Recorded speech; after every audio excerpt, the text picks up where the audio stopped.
São.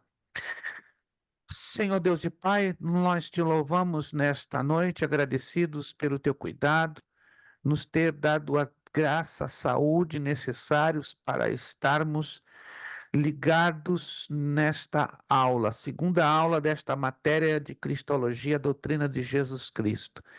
Espírito Santo, guia-nos, orienta-nos, fala conosco através da tua poderosa palavra, ministra-nos pelo teu Santo Espírito, ajuda-nos, Senhor, porque somos carentes e necessitados de Ti. Dá-me a unção necessária, a graça, a humildade para ministrar a Tua Santa Palavra, com toda a verdade, com toda a profundidade. Também abençoa os Teus filhos e filhas, alunos, que estão se dedicando, que estão se esforçando para fazerem o melhor para a Tua honra e para a Tua glória. Muito obrigado, muito obrigado.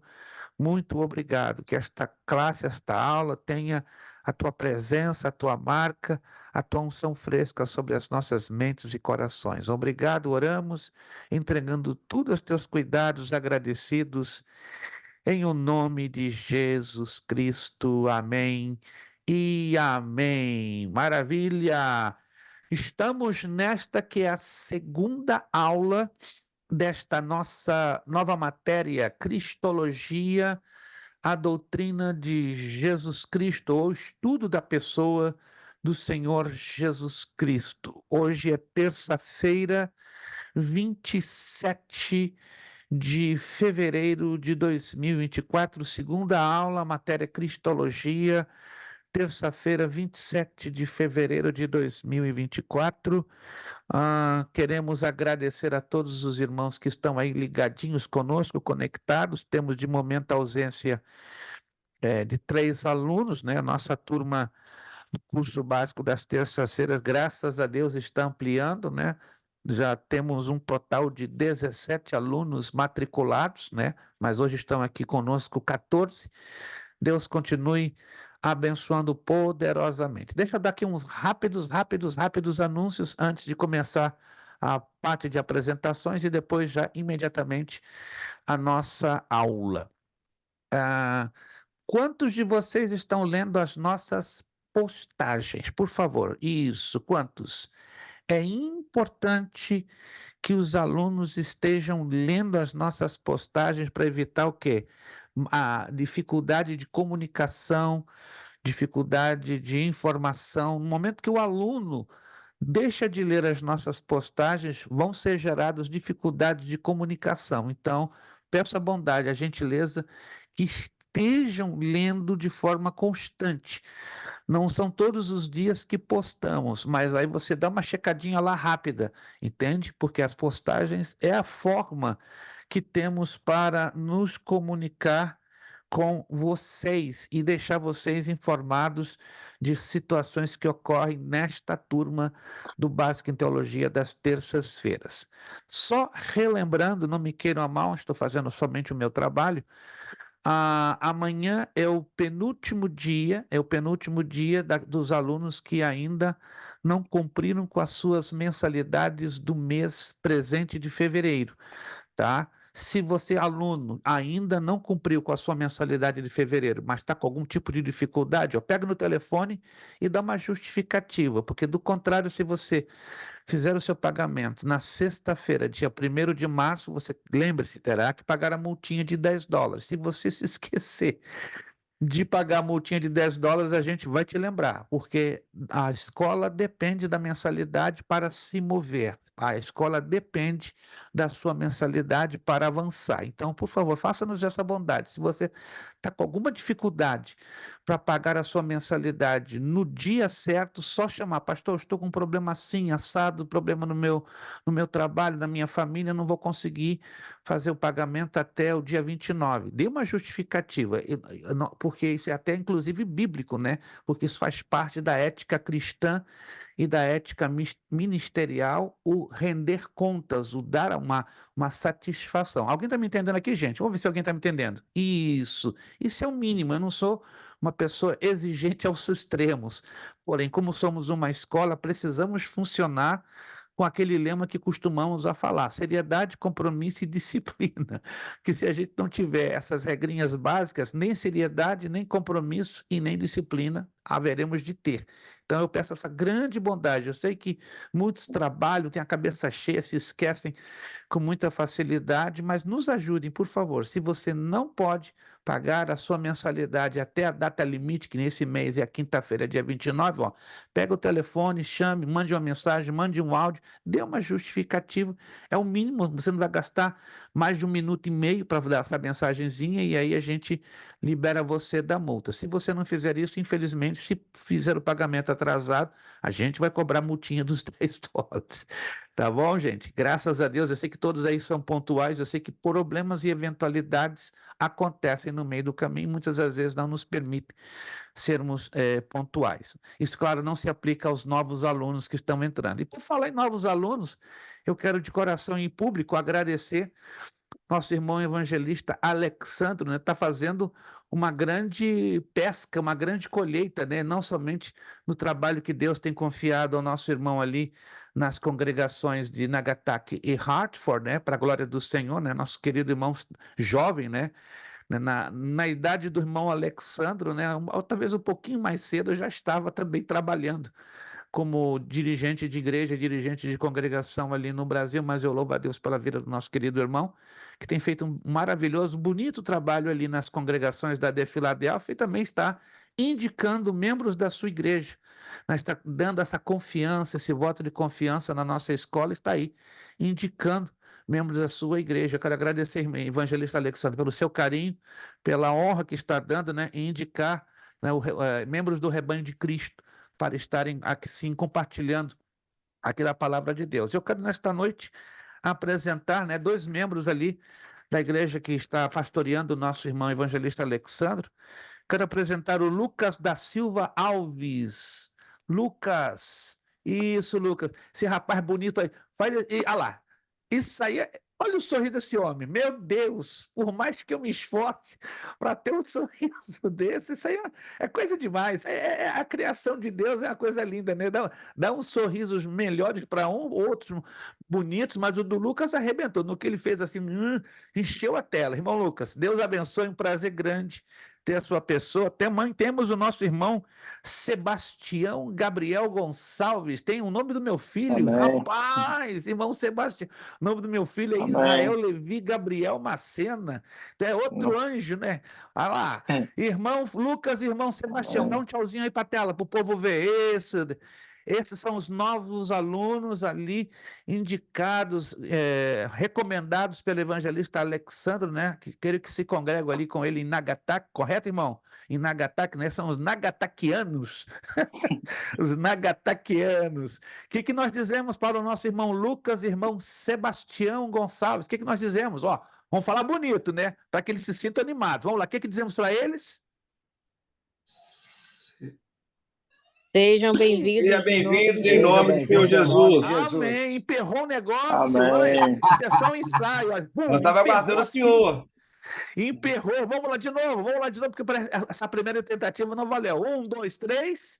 Sejam bem-vindos em nome em do o Senhor nome do Senhor Jesus. Jesus e fiquem conosco até o arrebatamento ou até o final do Amém. curso. Amém.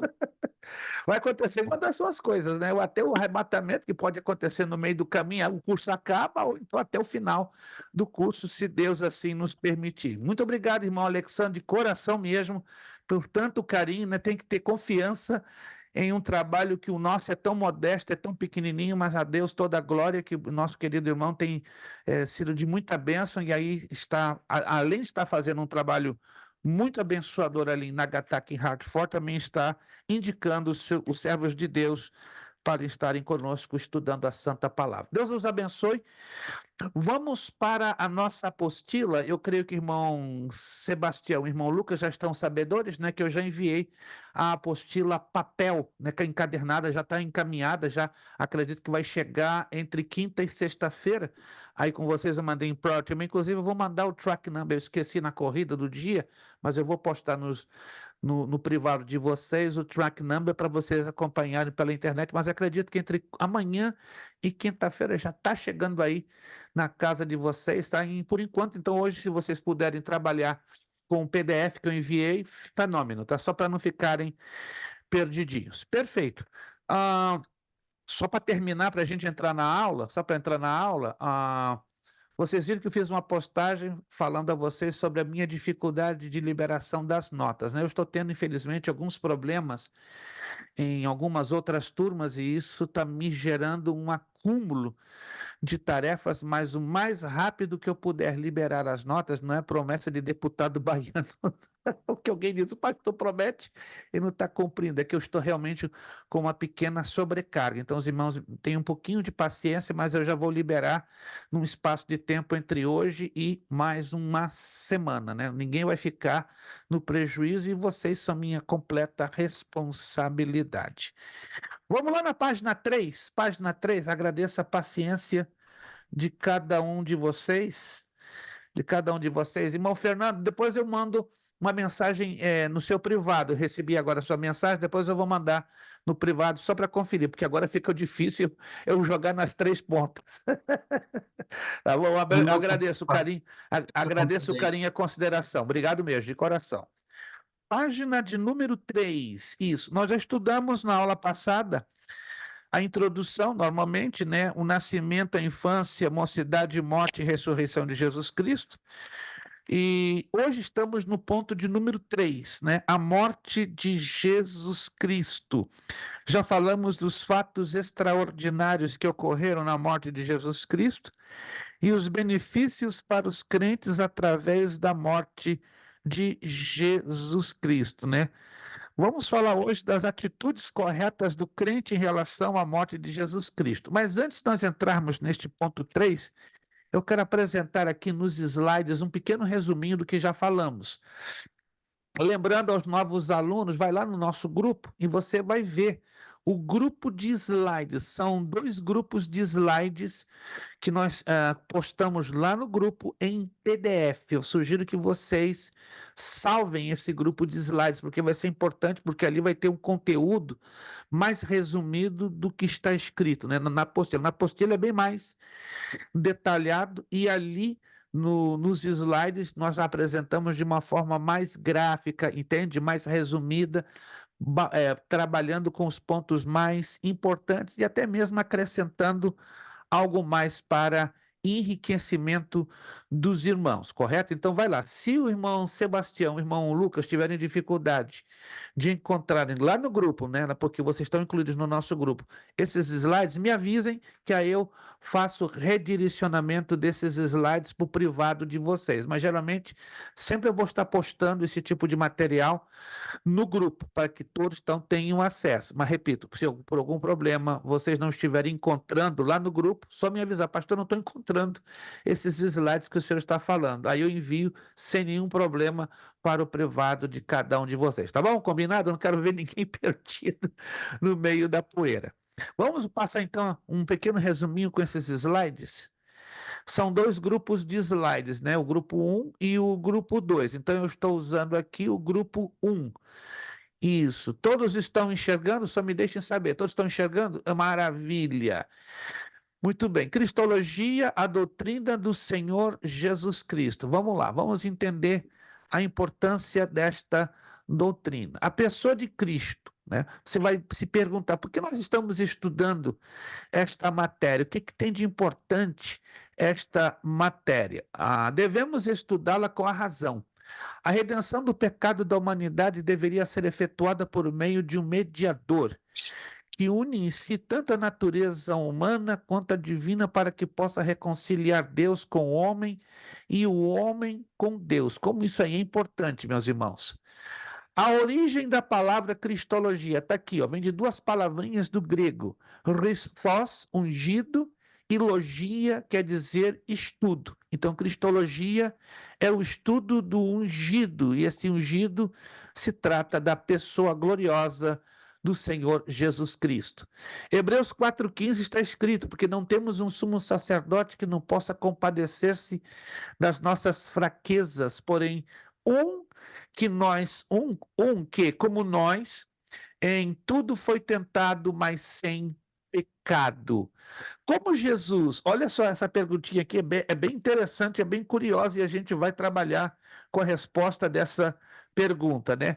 Como Jesus pode ser plenamente Deus e plenamente homem e ainda assim uma pessoa? Isso a gente vai responder essa pergunta em seguida. Algumas perguntinhas que talvez que você já tenha feito ao longo da sua vida cristã e nunca obteve uma resposta razoável ou convincente. Vamos lá. Como Jesus pode ser plenamente Deus e plenamente homem e ainda assim uma pessoa? Já falamos essa pergunta. O escritor, o teólogo, o professor Wayne Grudem, certa feita em um dos seus livros, ele disse o seguinte: Jesus Cristo foi plenamente Deus e plenamente homem em uma só pessoa, e assim o será para sempre. Nós vamos entender isso à luz da Bíblia, o que quer dizer uma pessoa divina e uma pessoa humana dentro de um corpo de um ser chamado Jesus Cristo. Isso é explicado através das duas naturezas de Cristo. Olha só que curioso. O nosso Senhor Jesus Cristo, ele compartilha de duas naturezas. Uma é uma natureza divina, outra é a natureza humana. Aí você vai me perguntar, o que diferencia a natureza divina da natureza humana do Senhor Jesus Cristo, de acordo com a palavra de Deus? Vamos lá.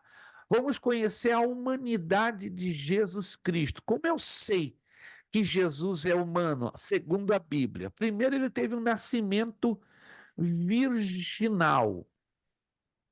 Um nascimento virginal.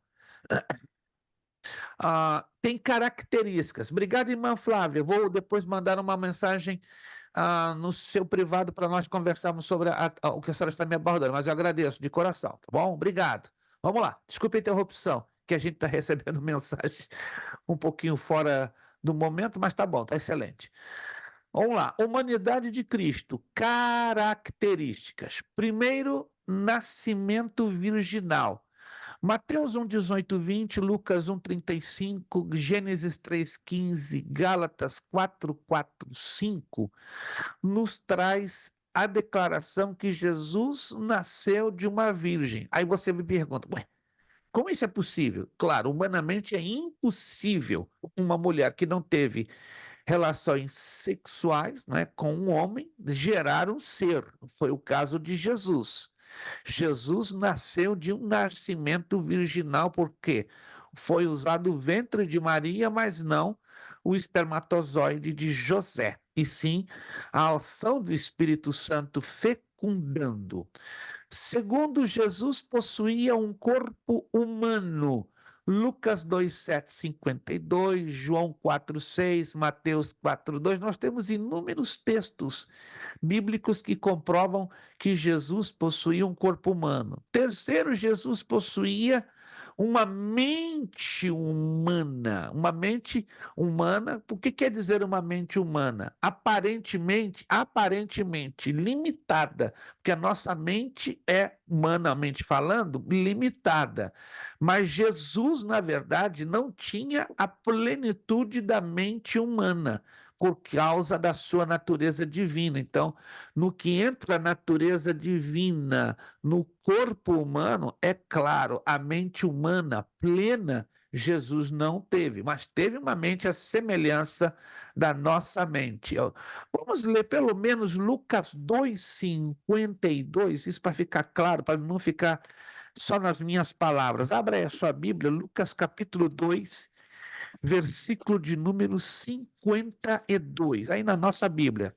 Lucas, Evangelho de Lucas, capítulo 2, versículo de número 52. É um texto bastante conhecido que diz: E crescia Jesus em sabedoria, em estatura e em graça para com Deus e os homens. Observe essa declaração, interessante. E crescia Jesus em sabedoria e em estatura. Se você quiser assinalar ou separar essa nota, essa observação, estatura aí está falando da mente humana. Interessante, né? e em graça para com Deus e com os homens. Essa graça fala da vida espiritual. A carta aos Hebreus também, no capítulo 5, carta aos Hebreus, convido vocês a irem à carta dos Hebreus, capítulo 5, versículo de número 8. Carta aos Hebreus, capítulo 5, versículo de número 8. Ainda que era filho, aprendeu a obediência por aquilo que padeceu. Observem, né, que o nome filho está com F maiúsculo, F maiúsculo, ainda que era filho. Interessante, né? Aprendeu a obediência. Como é que Deus foi aprender a obediência? Aí Jesus está em corpo humano. E como humano, ele aprendeu, obviamente, a obediência. Então, isso aqui são as três principais características da humanidade de Cristo. Temos também a impecabilidade, uma outra característica da humanidade de Cristo. Todo homem é pecador, exceto Jesus Cristo, pelo fato que não participou o quê? O espermatozoide de José fazendo o falho e trazendo o germe do pecado como cada um de nós trazemos. Então, Jesus foi impecável. Aqui temos inúmeros textos, Lucas 2,40, João 8,46, Atos 2,27, Atos 7,52, são vários. Não temos tempo para ler tudo isso, mas você já tem tudo aí anotadinho. Segundo, Jesus possuía alma humana e emoções humanas. Oh, porque as emoções de Deus são um pouco diferentes das nossas emoções. Vamos no Evangelho de João, capítulo 12, verso 27. Evangelho de João, capítulo 12, verso 27. Deixa bem claro que Jesus, né, reagiu como um ser humano, com emoções humanas. Evangelho de João 12, 27. Agora minha alma está perturbada. E que direi eu? Pai, salva-me desta hora, mas para isso vim a esta hora. Olha que interessante, né? A alma de Deus Filho perturbada. Faz sentido isso? Sim, porque ele estava em um corpo humano, sentindo algumas das limitações humanas. Isso é extraordinário. O Deus infinito, o Deus criador, o Deus todo-poderoso, o Deus eterno, o Deus perfeito, o Deus maravilhoso e limitado, entre aspas, pela humanidade. E aí passou a ter o quê? Reações humanas. Eu peço um outro aluno, por favor, abrindo o seu áudio, leia para nós o Evangelho de João, capítulo 13, versículo de número 21, por favor. Qualquer um dos alunos, encontrando o primeiro, leia para nós o Evangelho de João, capítulo 13, verso 21. Aí tem que abrir o seu áudio e proceder a leitura. Qualquer um. Vamos lá. Evangelho de João, capítulo 13, versículo 21. Quem encontrar primeiro, pode ler para nós, por gentileza, abrindo o seu áudio. Ninguém encontrou? Eu encontrei, pastor. Por gentileza, pode ler, irmão Fernando. Tendo Jesus dito isto, turbou-se em espírito e declarou: em verdade vos digo que um de vós me há de trair. Obrigado, irmão Fernando. Observe que Jesus reagiu com tristeza, não é verdade? Reagiu com angústia, com uma emoção humana chamada aflição, angústia, tristeza, porque o texto é bem claro, ele se perturbou em espírito. Outra característica da humanidade de Cristo, as pessoas próximas de Jesus consideravam apenas, olha só, humano. Não viam nele a pessoa de Deus. Vamos ver isso lá em Marcos, capítulo 6, versículo de número 3. Evangelho de Marcos, capítulo 6, versículo 3. Somente este texto, aqui tem vários textos, mas vamos simplesmente fazer a leitura de um texto por cada tópico. Marcos 6, versículo 3. Não é este o carpinteiro, filho de Maria, irmão de Tiago, e de José e de Judas e de Simão? E não estão aqui conosco suas irmãs? e escandalizavam-se nele. Ou seja, eles tinham, a sua família tinha dificuldade, não é? Ou várias pessoas que estavam próximas a Jesus tinham uma grande dificuldade de enxergar nele a sua divindade, a sua pessoa como Deus. Por que era necessário que Jesus fosse plenamente humano? Isso aqui é importante, procure não se esquecer disso, irmão. Isso aqui é importantíssimo. Número 1, possibilitar uma obediência representativa, ou seja, Jesus viria para ser um modelo de obediência. E ele é um modelo de obediência. Essa é a primeira razão porque ele houve a necessidade que fosse plenamente humano. Segundo, ser um sacrifício substitutivo. Ele veio para substituir um sacrifício que caberia a mim e a você. Né? Era para nós morrermos na cruz do Calvário, mas Jesus veio para ser o sacrifício substitutivo. Terceiro, ser o único mediador entre Deus e os homens. Jesus veio para ser o ponto inicial, ou seja, o ponto de comunicação entre o Pai e o ser humano. Quarto, cumprir o propósito original do homem de dominar a criação. Lembre-se que lá no Éden, Deus deu ao homem a autoridade de governar a criação, mas o homem perdeu essa autoridade, não é verdade? Quando deixou entrar o pecado através da tentação ali no Éden. Mas Jesus veio restaurar esse propósito original ao homem para que ele voltasse a dominar a criação. E quinta razão, por que era necessário que Jesus fosse plenamente humano? Ele veio para ser nosso exemplo e padrão na vida. Aqui nós temos um texto, não vamos tomar muito tempo na leitura, né, de como se procedeu o nascimento virginal do Senhor Jesus Cristo, né? E esse texto está aqui em Mateus 1, 18, 20 e Gênesis 3:15. Só para você ter anotado, né, que esses dois textos são os principais que falam do nascimento virginal do Senhor Jesus Cristo, conferindo a ele humanidade. Jesus possuía um corpo humano. Está aqui, ó, Marcos 4:2. E tendo jejuado 40 dias e 40 noites, depois teve fome. Lucas 24:39. Vede as minhas mãos e os meus pés, que eu sou mesmo. Apalpai-me e vede, pois o espírito não tem carne nem ossos, como vedes que eu tenho. Jesus possui uma mente humana, como nós já falamos em Lucas 2:52, Marcos 13:32. Olha que texto interessante, você já deve ter ouvido falar desse texto. Mas naquele dia e hora ninguém sabe, nem os anjos que estão no céu, nem o Filho, senão o Pai. Quem já leu esse texto alguma vez? Marcos 13:32. Isso, porque estavam perguntando, né, os discípulos, quando será o tempo da tua vinda? Mas e Jesus dá uma resposta muito apropriada. Mas por que apropriada? Presta atenção na resposta que Jesus deu aos discípulos. Mas daquele dia e hora ninguém sabe, nem os anjos que estão no céu, nem o Filho, senão o Pai. Mas como assim? Lembre-se que Jesus ali, naquele momento que ele estava dando essa resposta, ele estava em um corpo humano físico.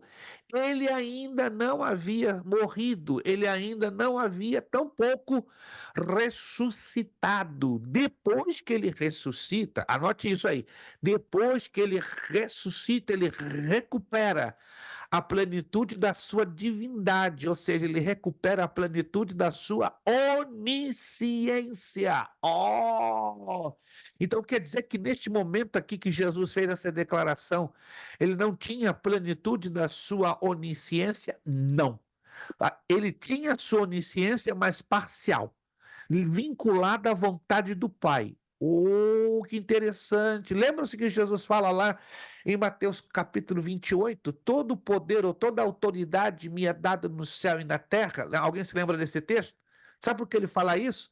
Porque ele ressuscitou, recuperou, voltou a ter o pleno da sua onisciência, o pleno da sua onipotência, o pleno da sua onipresença. Agora ele poderia estar, ainda que em um corpo físico, veja que interessante, em todos os lugares ao mesmo tempo. Então, esta é a razão que Jesus, aqui em Marcos 13:32, ele afirma que não sabe do dia da sua vinda, mas hoje ele está glorificado à direita do Pai, está ressuscitado e recuperou todos os seus direitos plenos da divindade.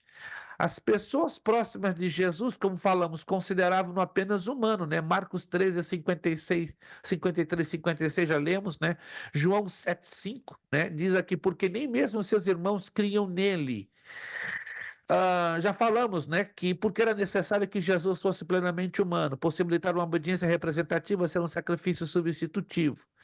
Jesus Cristo, o Deus homem, Jesus sempre será um homem para sempre. Ele não era homem até o dia que ele assumiu um corpo humano, segundo João capítulo 20, Lucas 24, Atos 1, 1 de Coríntios 9, capítulo 15 de 1 de Coríntios, Apocalipse 13 e Mateus 26, 29. Então vamos entender isso aqui, ó. A divindade de Cristo, a encarnação, foi o ato pelo qual Deus Filho assumiu a natureza humana, nos responde esse pastor Wayne Gruden. Então, através de ter assumido um corpo físico, Jesus ganha, adquire a natureza humana. Provas bíblicas da divindade de Cristo. Eu vou falar isso um pouquinho mais adiante. Vamos voltar então à nossa apostila. Só quis dar esse pequeno retrospecto só para a gente entender um pouco a importância. Vamos então lá na nossa apostila. Atitudes corretas do crente em relação à morte de Jesus Cristo. Primeiro, crer na sua eficácia e veracidade. Segundo, lembrar dela através do memorial chamado Ceia do Senhor. Terceiro, pregá-la a todos. Guarde isso aqui. Porque a morte de Jesus, ela tem que ser encarada por nós cristãos. Primeiro, temos que crer na sua eficácia e na sua veracidade, ou seja, Jesus não morreu em vão. Alguém pode me responder aqui rapidinho, bem rápido. Não se preocupe se você vai errar ou não, porque nós estamos aqui estudando a palavra de Deus e aqui estamos para aprender juntos. Qual a razão principal que levou Jesus Cristo a sofrer o que sofreu e morrer ali pregado na cruz do Calvário? Quem pode A abrir o nossa áudio e responder? salvação. Trazer salvação aos homens. Trazer salvação aos homens. Mas aí eu pergunto, os homens não tinham capacidade de si próprios salvarem-se a si mesmos? Não. Não. Não, jamais. Não havia nenhuma forma, nenhuma uma possibilidade do homem salvar-se a si mesmo. Tem muitos textos na Bíblia que nos explicam isso, né? Vamos até na próxima aula entrar nesses pontos que são bem interessantes. Mas nós temos que entender então que dentre essas atitudes é crer que a morte de Jesus foi para alcançar algo, um objetivo que eu e você jamais poderíamos alcançar sozinhos, ou seja, trazer salvação e que mais? Algo importante que também eu não conseguiria sozinho, além da salvação. Está dentro do pacote. Remissão dos nossos pecados. Perdão dos Reconciliação. nossos pecados. Sozinhos tínhamos condições de ter os nossos pecados perdoados? Não. Jamais. Jamais, jamais. Então, dentro do pacote da salvação está o quê? O perdão dos nossos pecados. Então, sabemos que a morte de Jesus foi algo veraz, verdadeiro. A história universal, a história geral, a história humana, fala do Jesus histórico. Ou seja, há dezenas de documentos, não sei se vocês sabem disso, não digo dezenas, centenas de documentos que provam a existência do Jesus histórico, que a maioria dos historiadores, biógrafos, não conseguem vê-lo como filho de Deus. Talvez alguns de vocês sabem, eu sou historiador, né, por formação acadêmica, sou geógrafo e sou arqueólogo. Já rodei um pouquinho, né, esse planeta Terra e já rodei vários museus no continente europeu e ali vi né? Muita documentação farta, fartíssima, falando do Jesus histórico, né? No Museu do Vaticano, no Museu do Louvre em Paris, na França, no Museu Britânico em Londres, Inglaterra.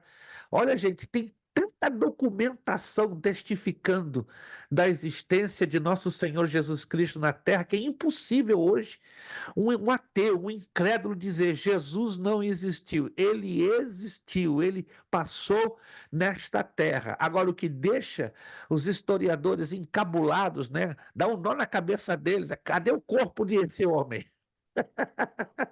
Cadê o corpo desse homem? Está lá em cima, à direita do Pai, ressuscitado e glorificado. Mas a boa notícia que eu tenho para você e para mim, ele está aqui entre nós, aqui, ó, a presença dele Amém. está entre nós pelo seu Santo Espírito. Anote isso aqui, porque a gente vai estudar isso no transcurso das próximas aulas. Isso na nossa cabeça não faz muito sentido, é estranho isso que eu vou dizer, mas é bíblico. Fisicamente, escute isso, fisicamente, Jesus está hoje aonde? Aqui, aí com você? Não. Fisicamente ele está no céu, à direita do Pai. Aliás, lá no céu tem 3 pessoas com corpo físico, vivinhos, além de Jesus, Enoque e Elias, porque diz a Bíblia que eles não viram a morte, eles foram trasladados. Que isso, pastor? Nunca me imaginei isso, não. Se você está acompanhando a leitura da Bíblia, você vai se lembrar que nem Enoque e nem Elias encontraram a morte. E alguém me perguntou esses dias, mas o que vai acontecer no dia do arrebatamento? Eles vão receber corpo glorificado, eles vão descer. Sério? Sim, senhor. Eles vão descer para fazer parte da igreja que vai ser glorificada ou da igreja que vai ser ressuscitada. Mas peraí, como é que esse assunto, então, Jesus está aqui entre nós? Sabe por que ele está entre nós? Através do Espírito Santo. Oh, alguém está me acompanhando?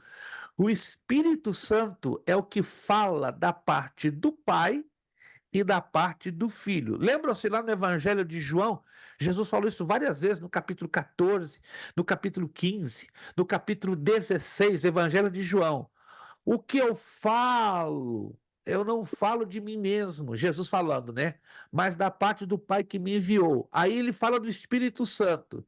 E o Espírito Santo estará falando da parte do Pai e da minha parte. Veja que harmonia maravilhosa, né? Então Jesus, no seu ministério terrestre ou terrenal, ele falava da parte do Pai.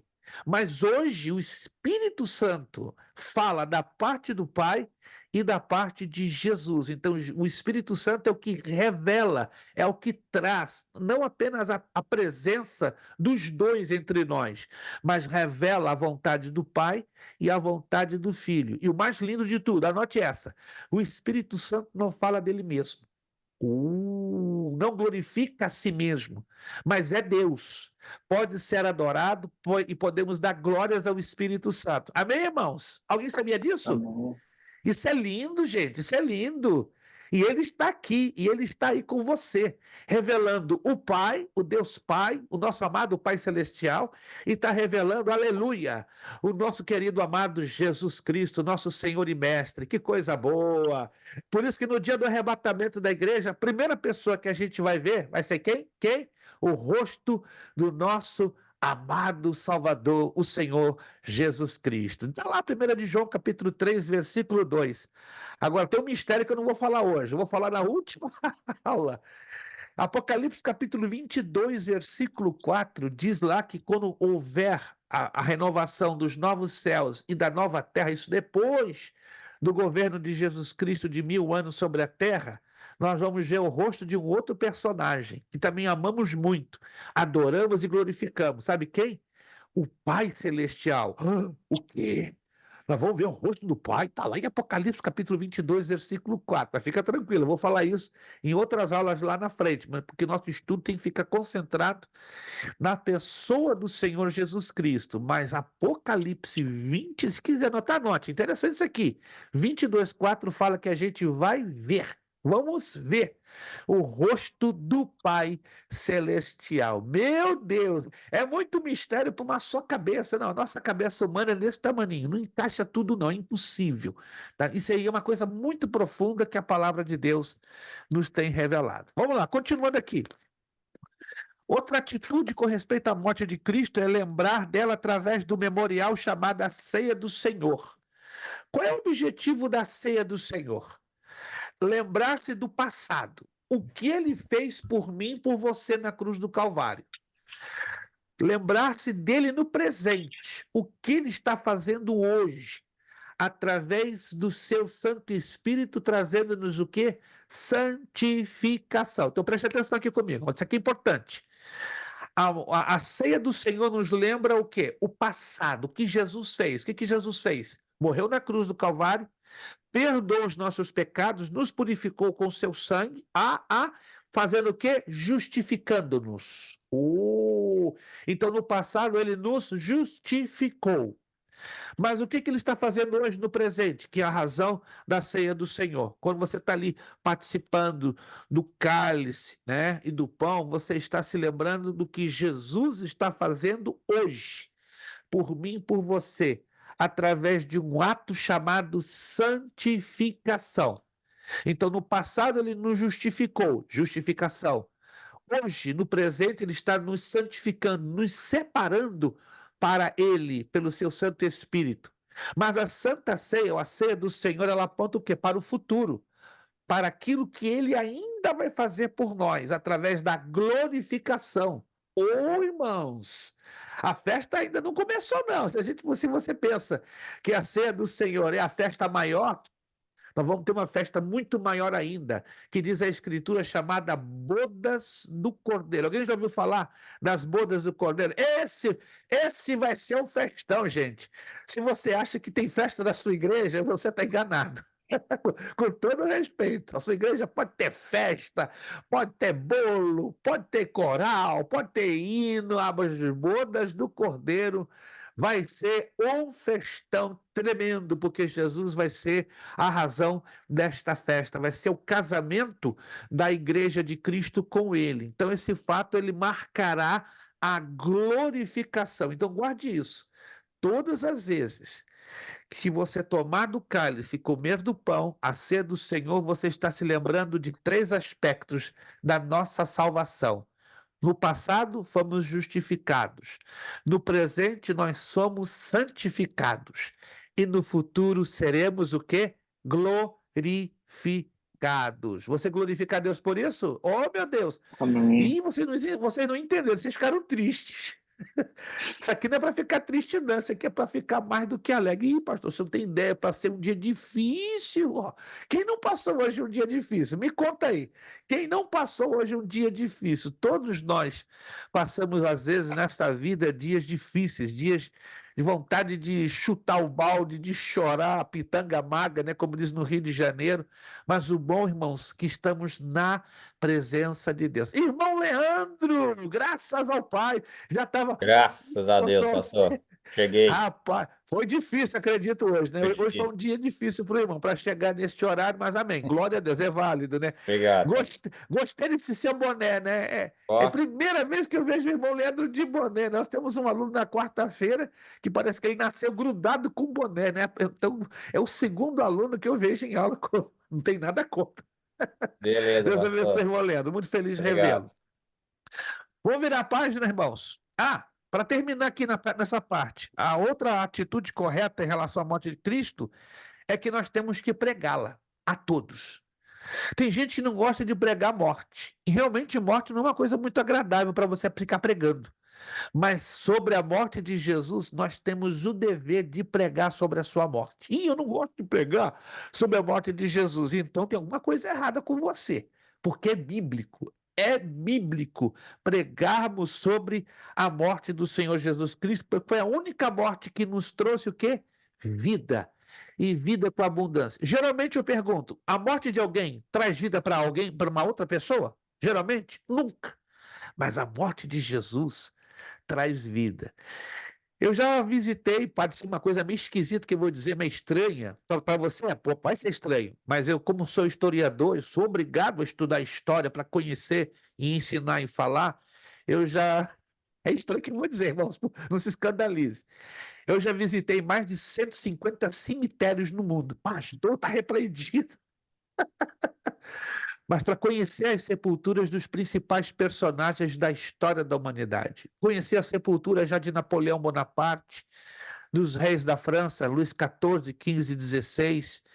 Já visitei as sepulturas de vários reis e rainhas da Inglaterra. Pastor, isso aqui é meio macabro, mas estou falando como historiador. Mas sempre nas sepulturas desses personagens da história da humanidade, tem um lembrete, tem uma plaquinha. Aqui jaz o rei tal, a rainha tal, o presidente tal, o imperador tal. Só existe uma sepultura no planeta Terra, preste bem atenção no que eu vou dizer, que ela está aberta. Você vai entrar nela. E alguns de vocês vão viajar comigo nessa cidade que eu vou falar agora. E essa é a única sepultura do mundo que está aberta. E tem uma plaquinha bem entrada, escrito em inglês e em hebraico. Ele já não está mais aqui. Ressuscitou. De quem é essa sepultura que eu estou me referindo? O Senhor Jesus Cristo. Lá você não vai encontrar nem as cinzas, nada, nem a roupa de Jesus. Ela vai estar vazia. Gente, emociona quando você vai na frente daquela sepultura, e eu vou levar alguns de vocês, se Deus quiser. Já estou organizando, para quem tem documento, uma viagem para Israel, para a Terra Santa, 2 semanas, só dentro da Terra Santa. Mas eu vou avisar vocês com antecedência. Calma, calma. Aí vocês vão ter uma sensação horripilante. Meu Deus, essa é a única sepultura do mundo vazia. Conteve o nosso Salvador enquanto esteve morto, mas a morte não conseguiu segurá-lo, porque ele ressuscitou. Por isso eu e você temos que pregar a sua morte, porque ele não permaneceu morto, está ressuscitado, glorificado, vitorioso à direita do Pai Celeste. Amém? Virando a página. Falando disso, a ressurreição de Jesus. Vocês sabiam que se Jesus não ressuscitasse, seria vã a nossa fé. Bom, Fernando, com todo respeito, vou me dirigir à sua pessoa. Se Jesus não ressuscitasse, a sua fé não valeria de nada. Irmão Edmilton, me dirijo à sua pessoa. Se Jesus não ressuscitasse, a sua fé não serviria para nada. Irmão Gil, irmão Rubiane, se Jesus não ressuscitasse, vocês estariam perdendo tempo na vida. Pastor Anderson, pastora Sabrina, Angelina, se Jesus não houvesse ressuscitado, desculpa, pastor Anderson, só estaria perdendo tempo, ganhando almas aí em Porto Soluço. Eita! Nossa vida seria vazia, sem sentido, estaríamos crendo num Deus morto. Mas nosso Deus é vivo, mais vivo que você pode imaginar, porque ele está aqui. O Cristo ressuscito fisicamente está lá, mas o Cristo ressuscito está aí, na sua casa, junto de você, tocando você, junto aí da sua família. Aí, o Espírito Santo está aqui nos revelando. Vamos falar um pouquinho da ressurreição de Jesus. A ressurreição de Jesus Cristo foi e é sempre, e será o melhor acontecimento da história da humanidade. É mais importante que a descoberta da escrita, que a invenção da roda, que a chegada do homem à lua, que a descoberta de todas as vacinas que para todas as doenças ou para qualquer outro fato que existiu ou já existirá. Que fantástico isso! A ressurreição de Jesus Cristo é a pedra fundamental do cristianismo. Sem a ressurreição de Jesus Cristo, o cristianismo não existiria. E que tragédia seria para a humanidade!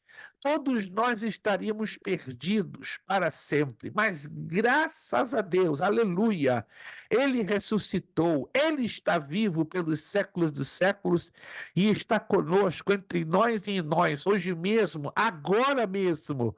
E o que a Bíblia tem a nos dizer a respeito da ressurreição de Jesus Cristo? Vamos lá, o que a Bíblia fala sobre a ressurreição de Jesus Cristo? Ela fala de 8 coisas. Aí você vai dizer, pastor, mas por que 8? Anote aí. Na Bíblia, os números têm significado espiritual. Alguém sabia disso? Os números na Bíblia falam de significados espirituais. Vou dar rapidinho, um rápido resumo para você entender. 3 é o número do céu. Por quê? Pai, Filho e Espírito Santo. Está anotando? 3 é o número do céu. Pai, Filho e Espírito Santo. 4 é o número da Terra, do planeta Terra. Norte, Sul, Leste, Oeste. 5 é o número da graça de Deus ou da seleção divina. 6 é o número do homem ou da fragilidade do ser humano. 7 é o número da perfeição divina. Agora, interessante que 7, ela é a combinação de 3 mais 4. 3, Pai, Filho e Espírito Santo, céu. 4, norte, sul, leste, oeste, terra. Então 7 é a junção do céu com a terra que gera o número 7, a perfeição divina. Agora, 8 é o número da ressurreição, ou o número dos novos começos. Está anotando? 8 é o número da ressurreição ou dos novos começos. Poderia seguir, né? 9, o número das manifestações do Espírito. 10, o número das coisas completas, ou do que é completo. 11, o número da rebeldia. 12, o número do governo, ou pacto perfeito. 13 é o número de Satanás ou das trevas. E aí vai. Mas eu paro pelo 13. Mas vamos pelo 8. Fernando, tá achando curioso. Fica calmo, Fernando. Tem muito ainda mais calma. A gente vai trabalhar passo a passo. Vamos ficar no número 8. Por isso que nós vamos abordar 8 razões bíblicas, 8 provas da ressurreição do Senhor Jesus. Vamos lá mencionar, pelo menos mencioná-las. Eu não sei se eu vou ter tempo hábil para entrar nos detalhes. Número 1, a inefabilidade e inerrância das profecias bíblicas. 2, o túmulo vazio. Já falamos alguma coisa do túmulo vazio. 3, as aparições do Senhor. 4, a igreja primitiva. 5, o batismo no ou com o Espírito Santo. 6, o lenço que envolvia a cabeça de Jesus. 7, a ressurreição e a aparição de muitos santos aos moradores de Jerusalém. 8, os cristãos no decorrer da história até os dias de hoje. Anotou aí? Passa um highlight, eu até coloquei um sublinhado para você observar as 8 razões bíblicas da ressurreição de Jesus Cristo. Acredito eu, é uma opinião minha. Cada um tem a sua opinião, mas nessas 8, para mim, a mais importante é a inefabilidade e inerrância das profecias bíblicas. O que é isso? Nenhuma profecia bíblica até hoje falhou. Nenhuma profecia bíblica hoje entrou em descrédito. As profecias profetizadas por homens, por bruxos, feiticeiros e astrólogos caem por terra, mas nunca as profecias bíblicas. Só para você ter uma ideia, existem 312 profecias só na Bíblia inteira que falam, da vinda do Senhor Jesus, a primeira e a segunda, e nenhuma delas falharam até hoje, nenhuma delas. Alguma coisa eu vou falar disso na próxima aula. Mas vamos então entrar nessa questão da inefabilidade ou inerrância das profecias bíblicas. O Salmo 16, 8, 10 diz que Deus não deixaria o seu santo, isto é, Jesus, ficasse abandonado no sepulcro, nem seu corpo se descompusesse. O apóstolo Pedro cita este texto em Atos 2, 25 a 36, e também o apóstolo Paulo em Atos 13, 35, para dizer que ele se refere a Cristo. Eles afirmaram que este texto é uma profecia messiânica e que se cumpriu com a ressurreição de Jesus. Nenhuma profecia bíblica falhou e irá falhar, de acordo com Isaías 48, números 23, 19 e Marcos 13, 31. Se a ressurreição de Jesus não tivesse ocorrido, nenhuma outra profecia bíblica teria valor, mas graças a Deus, Jesus está vivo. A segunda razão, eu já falei agora há pouco, né? O túmulo vazio. Tanto Mateus quanto Marcos e Lucas descrevem que o túmulo de Jesus ficou vazio, seu corpo desapareceu sem que a pedra, diga-se de passagem, pesadíssima e selada com o selo oficial. Vocês podem pesquisar as pedras que geralmente fechavam os sepulcros daquela época. Os sepulcros, para começar, não eram sepulcros como nos dias de hoje, que são feitos em formato de gaveta ou no solo. Não, não. Os sepulcros daquela época ali na Palestina eram dentro de cavernas. Alguém já viu isso em filmes? Que os sepulcros daquela época na Palestina eram feitos em cavernas. Por ser feitos em cavernas, poderiam compartilhar 2, 3, 4, até em torno de 10 corpos, né? Dentro de gavetões de pedra. E eles eram fechados com pedras no formato arredondado. Essas pedras, em geral, pesavam de 4 a 10 toneladas. Está me ouvindo?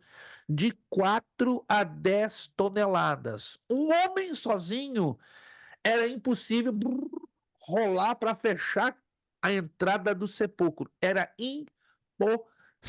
Eram geralmente de 4 a 6 homens, que, ó, um esforço doido e ainda com várias cordas amarradas, arrastavam para rolar a pedra e fechar a entrada do sepulcro. E mais, se estava debaixo da autoridade de Roma, como diz a Bíblia, né, foi colocado o selo do imperador romano a pedido dos fariseus, que temiam que o corpo de Jesus, havendo sido roubado, os discípulos sairiam com a história, ressuscitou, porque os fariseus, vamos ser sinceros, eles estavam se sentindo ameaçados pela ressurreição de Jesus. Não acreditavam nessa possibilidade, claro.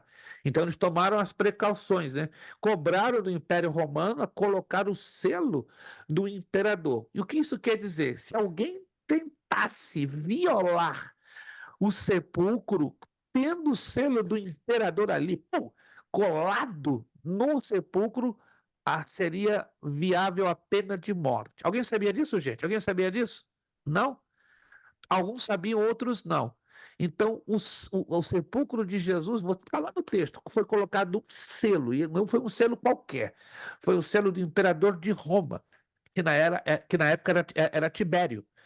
Certo? Então não havia forma de ninguém se atrever a abrir aquele sepulcro, porque se tentasse abrir aquele sepulcro, romperia o selo e estaria candidato à pena de morte. Então a ressurreição de Jesus foi algo tremendo, foi um fenômeno, foi uma ação de Deus mesmo.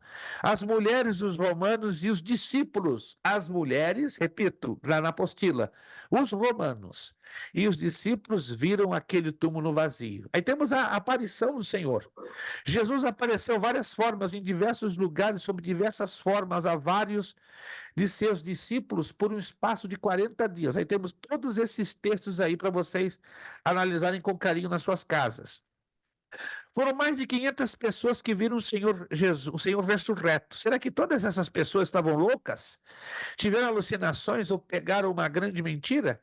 Absolutamente não. Estariam elas dispostas a morrer por um Salvador que estava morto, que disse que iria ressuscitar e não ressuscitou? De maneira alguma. Estas testemunhas tinham certeza acerca de quem haviam visto Jesus Cristo ressuscitado. Irmãos, às vezes eu ouço pastores dizer: ah, que pena. Como assim? Que pena que eu não vivi aquele tempo que Jesus passou na terra, vivo, fazendo obras e milagres. Ei, para. Me ouça aqui, irmãos. Tem gente que está se lamentando que não viu Jesus na terra. Eu vou ter o privilégio, você vai ter o privilégio, nós teremos o privilégio que nenhum deles tiveram, de ver Jesus em glória. Aleluia! Ei, vocês não entenderam, não.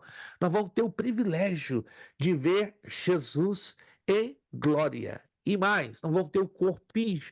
Esse corpicho que eu e você temos não vai ser mais esse corpicho, não. Vai ser o corpo glorificado. O corpo que não vai enfermar, o corpo que não vai ser fraco, o corpo que não vai estar sujeito ao poder do pecado.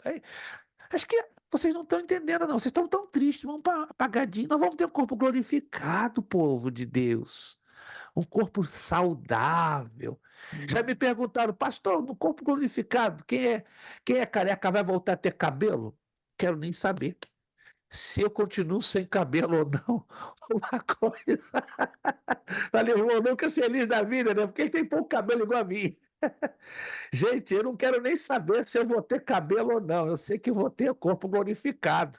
Eu não vou ter mais meu corpo enfermo, né? Hoje eu estou lutando, né? Não tenho vergonha de dizer, com uma enfermidade um pouquinho malvada chamada diabetes. Mas estou feliz, irmãos. Por quê? Porque Jesus está comigo, está me ajudando a vencer essa enfermidade. Mas o bom é que no corpo glorificado eu não vou ser mais diabético. Ei, você, se tem alguma enfermidade, com o corpo glorificado, você não vai ter mais nenhuma enfermidade. Se Jesus quiser te curar antes, amém, glória a Deus. Mas se não quiser, no dia do arrebatamento da igreja, você vai ter o seu corpo, ó, como diz a garotada, o corpo sarado, curado, glorificado, abençoado. E se você se acha bonito, você não está nem imaginando como é que você vai ficar mais bonito ainda. Porque o corpo glorificado vai dar uma beleza tremenda que você nem imagina. Você vai lá no espelho de manhã, rapaz, eu sou um cara pintoso. Oh, eu sei disso, irmãos. A gente pensa que só as irmãs que são vaidosas, né, que gastam 40 minutos no espelho se arrumando, mas tem homem que também, vou te contar, gasta 1h30, tá lá se arrumando, parece que faz 3, 4, 5 cacheadinhos na cabeça. Mas imagina um homem bonito que você vai ser com o corpo glorificado. Eu estou imaginando irmão Gil, já é bonito, né? Para a glória do Senhor, eu digo isso, né? Porque a sua esposa é melhor do que eu, pode dizer. Imagina o corpo glorificado do irmão Gil. Meu Deus! Mas Rubeno vai dizer, vou casar contigo de novo. Mas lá no céu, com o corpo glorificado, não vai ter mais isso, não. Aproveita, irmã Rubeno, aqui na terra. Aproveita esse homem aqui, porque o corpo glorificado não vai ter esse negócio de aproveitar casamento, não. Ih, pastor, agora eu estou ficando preocupado. Calma, não vamos explicar isso, que no corpo glorificado não vai ter essa de desfrutar da vida conjugal. Nós vamos estar numa esfera tão superior, tão maravilhosa, tão excelsa. Gente, não vai ter tempo para a gente pensar em outras coisas. Não tem como. A Bíblia diz, né? Coisas que o olho não viu, que o ouvido não ouviu e que não subiu ao coração humano, são aquelas coisas que Deus preparou para aqueles que o amam. O corpo glorificado vai ser algo maravilhoso. A nossa mente humana, ó, não encaixa, não chega a perceber isso. Mas vamos lá. A igreja primitiva, a quarta razão da ressurreição de Jesus. Se Jesus não tivesse ressuscitado, a sua igreja não veria os sinais que ele prometeu, que seguiriam aos que nele crescem. Ele disse que tudo isso após a sua ressurreição. Se Jesus Cristo não tivesse ressuscitado, aqueles crentes não viveriam cheios de alegria, paz, entusiasmo e certeza, de gozariam da vida eterna no presente após morte. Mas vemos o livro de Atos como a igreja vivia para termos a certeza da ressurreição de Jesus. Deixa eu fazer aqui uma pergunta um tanto estranha, mas vou fazer. Alguém aqui já viu uma cura sobrenatural assim, ó, diante dos seus olhos, ao vivo e a cores? Alguém já viu? Irmão evangelista Alexandre, alguém mais já viu milagre acontecendo? Ih, irmãos, vou ter que orar para milagre começar a acontecer forte na vida de vocês. Pastor, obrigado, pastor. Você já está ficando triste. Irmãos, a vida, a vida cristã, ela precisa viver momentos de milagres. Mas isso não é obrigatório? Isso é obrigatório. Porque está provando que Jesus caminha conosco. Se não acontece milagre, não acontece sinais, tem alguma coisa estranha. É sério isso que eu estou falando. A Bíblia diz: estes sinais seguirão aos que creem. Pastor, Sim, fale, não Léo. assim, não assim na hora, igual você falou aí, mas assim, milagres já aconteceu já demais aí, na minha igreja ali, Sim, sim, entendeu? Coisas que o médico ia amém, falar, não amém. tem jeito, pode vir, e Isto, hoje isto, a pessoa isto. já se recuperou e está viva até hoje, já tem 2 anos. Glória a Deus. Isso é uma demonstração que Jesus está ali. Sim, sim. Se o milagre está acontecendo é porque Jesus está presente. Mas além também desses milagres, os sinais precisam nos acompanhar. Pastor, então por que na minha vida não tem os sinais não estão acompanhando? Então temos que fazer não é uma questão de eu julgar você ou de alguém julgar a mim ou a você. É uma questão de a gente parar tudo e fazer uma séria avaliação. Isso é uma reflexão importante. Por que os sinais não estão nos seguindo? A Bíblia diz: estes sinais seguirão aos que creem. Aí fazemos uma pergunta, eu faço para mim mesmo e você faça para você mesmo. Estamos crendo o suficiente? Estamos crendo o necessário? para que esses sinais se manifestem nas nossas vidas? Sincero, irmãos. Eu tenho feito essa pergunta já há 54 anos. Que isso, pastor? Desde o dia que eu conheci Jesus, em 31 de agosto de 1969. O senhor está velhinho? Não estou velhinho, não, estou gasto. Eu estou velhinho. Eu estou todo esse tempo me fazendo essa pergunta. Senhor, os sinais estão me acompanhando, estão me seguindo? Por que eu estou batendo nessa tecla, irmãos? Porque se os sinais estão nos seguindo, é prova que Jesus está também nos acompanhando. Alguém está me acompanhando aqui, gente? Isto. Mas não se preocupa, não fica angustiado. Ih, meu Deus, e agora? Eu não estou tendo sinal na minha vida. Tem algum tipo de sinal, eu tenho certeza. Algum tipo de sinal descrito na Escritura Sagrada está te acompanhando e deixando bem claro que Jesus acompanha você, tá? Mas o sobrenatural deveria ser vivido por nós todos os dias. É uma coisa que eu fico um pouco preocupado, né? Quando ocorre um milagre, agora, como o irmão Leandro Bonjô colocou, o povo fica, uau, uau! Mas se você estudar o livro de Atos dos Apóstolos, os milagres eram comuns, eram normais, todos os dias acontecia. Alguém está me acompanhando, gente? Hoje, quando vemos um milagre na igreja, é um tal de uou, uau! O povo fica de bocão aberto, assustado. Mas isso deveria ser o normal, o cotidiano, o diário das nossas vidas. E se não está acontecendo, temos que parar todos nós e olharmos para dentro de nós mesmos e perguntarmos: Senhor, qual é o meu problema? Por que os milagres não acontecem? Então, uma coisa é ter sinais e outra coisa é ter uma vida de milagres. E aí é uma questão muito pessoal entre você e Deus, entre eu e Deus, entre nós e Deus. Número 5, outra prova da ressurreição de Jesus. O batismo com ou no Espírito Santo.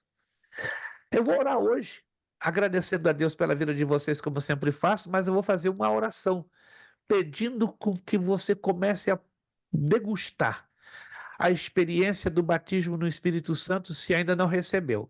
Mas peraí, eu preciso de ter essa experiência? Claro que precisa. Olha só o que diz aqui na apostila. Jesus disse que depois que ele ressuscitasse e fosse assunto aos céus, ele enviaria o Espírito Santo. E olha só, e tal aconteceu 10 dias após ele subir ao céu.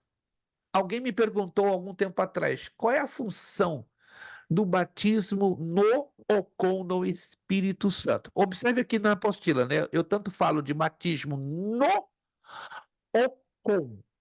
Qualquer uma dessas duas colocações está biblicamente correta. Pode ser no Espírito Santo ou com o Espírito Santo, porque tanto as preposições no e com fala de plenitude. Me acompanhe aqui, por favor.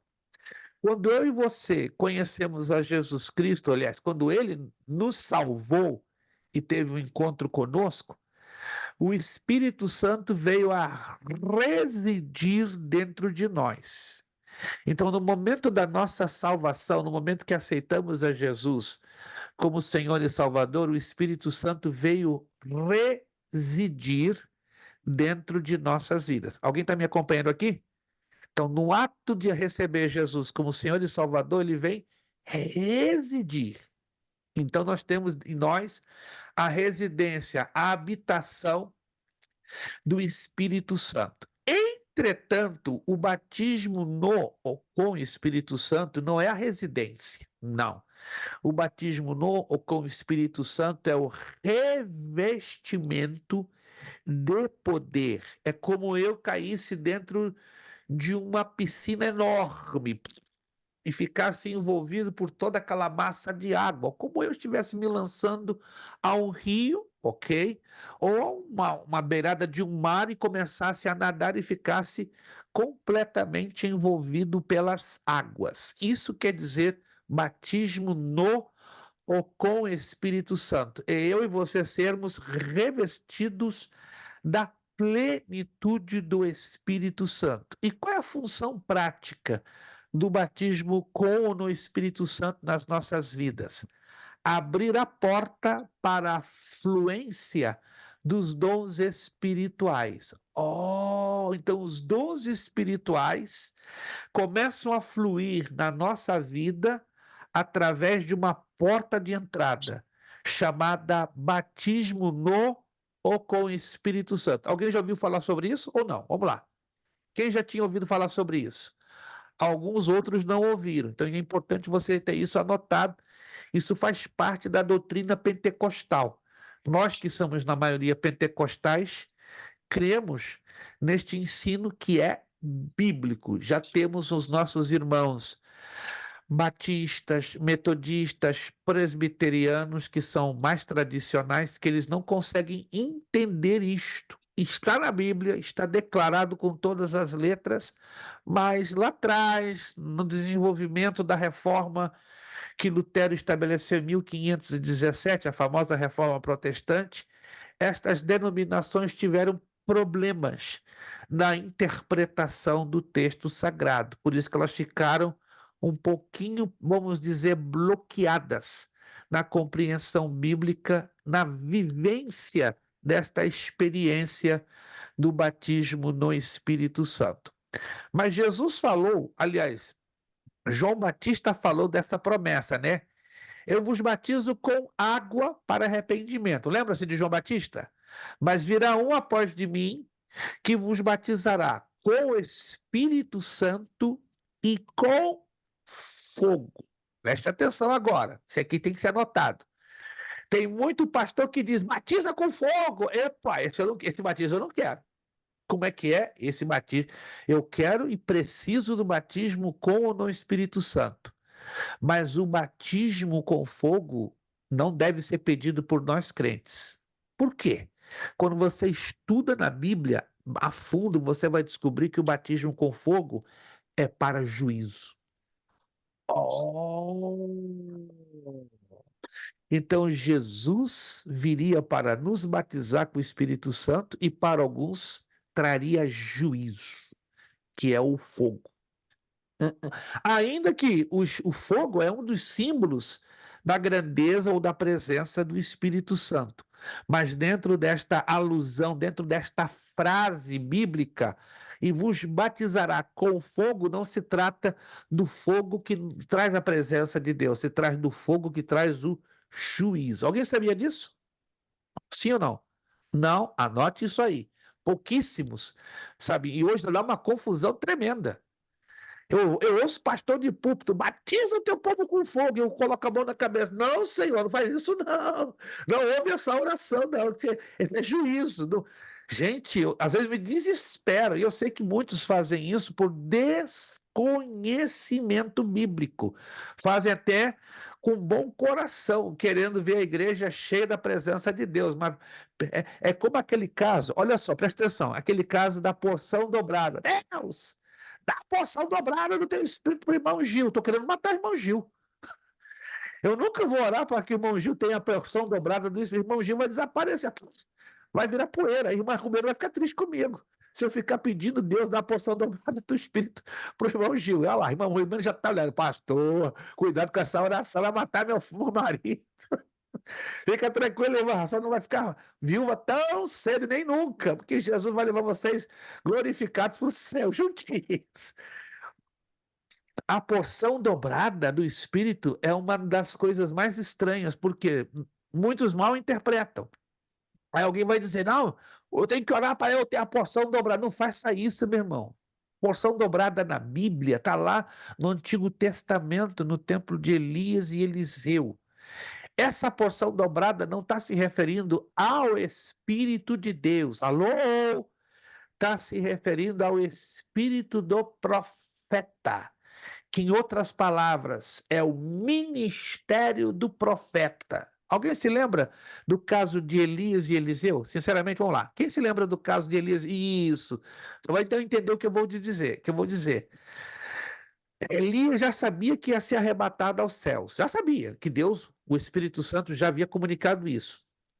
E aí Eliseu disse, eu estou sabendo que tu vais embora. Eu vou ver aí a tua partida. Aí Elias disse a Eliseu, ó, se tu me vires, aí é com Deus. Mas aí o que Eliseu pede ao profeta? Dá-me uma porção dobrada, vai lá no texto, do teu espírito. Em momento algum você vai ler no texto, dá-me uma porção dobrada do Espírito de Deus. Alguém já tinha lido esse texto ou não? Em momento nenhum está escrito no texto, pedir a porção dobrada do Espírito de Deus. Dá-me a porção dobrada do teu. Quem está falando? Eliseu. Para quem? Elias. Do teu espírito, do espírito de Elias.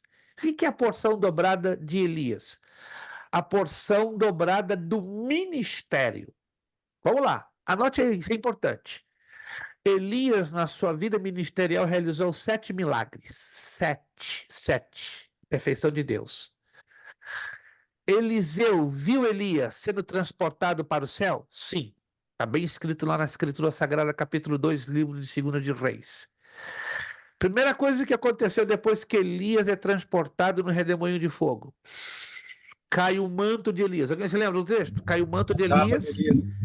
Exato, o manto, a capa. E Eliseu pega e fere o Jordão e volta a abrir de novo o Jordão. Olha que interessante. Já começa aí o milagre.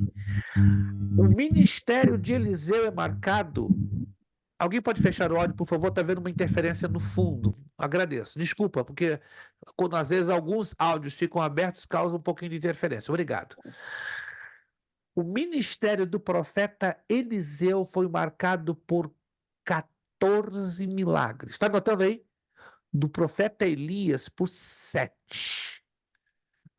Do profeta Eliseu por 14. Foi dada a porção dobrada do profeta Elias para o profeta Eliseu? 100%. Está anotando? Isso é importante, tá? Então, meu irmão, por favor, não peça a porção dobrada do Espírito de Deus a ninguém, porque você vai morrer. Pedir a porção dobrada. Uma gotinha do Espírito Santo já me deixa arrebentado? Sim ou não, irmãos? Uma gotinha. Um orvalhozinho do Espírito Santo já nos deixa quebrado. Imagine se você está orando pela porção dobrada do Espírito de Deus. Você quer morrer. E eu sei que você não quer morrer, você quer fazer a obra de Deus vivinha, ao menos que Deus queira te levar. Pastor, Tá? Fale.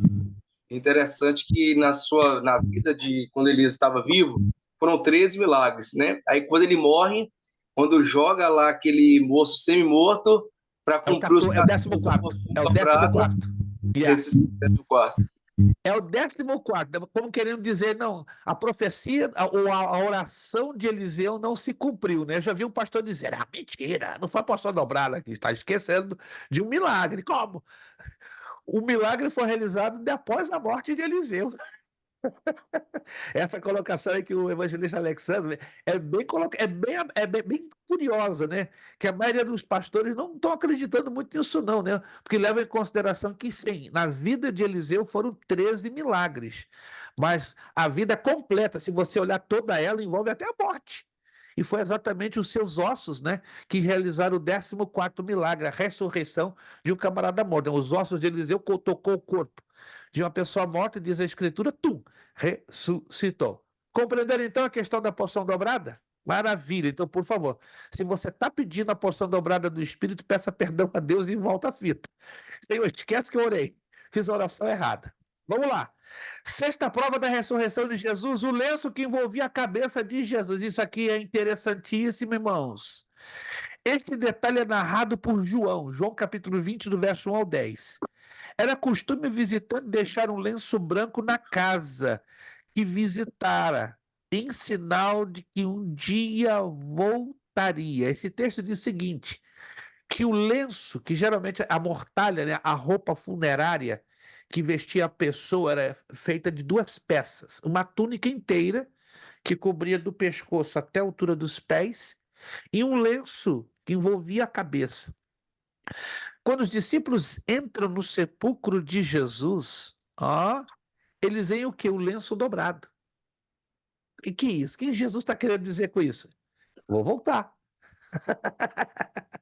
Vou voltar. E isso era normal nas casas. Quando um visitante chegava numa casa, quando ele se retirava para dizer a visita, estou voltando de novo, ele pegava um lenço e dobrava. Aí querendo dizer para o dono da casa, eu vou voltar. Mas ali não era uma casa, era um sepulcro.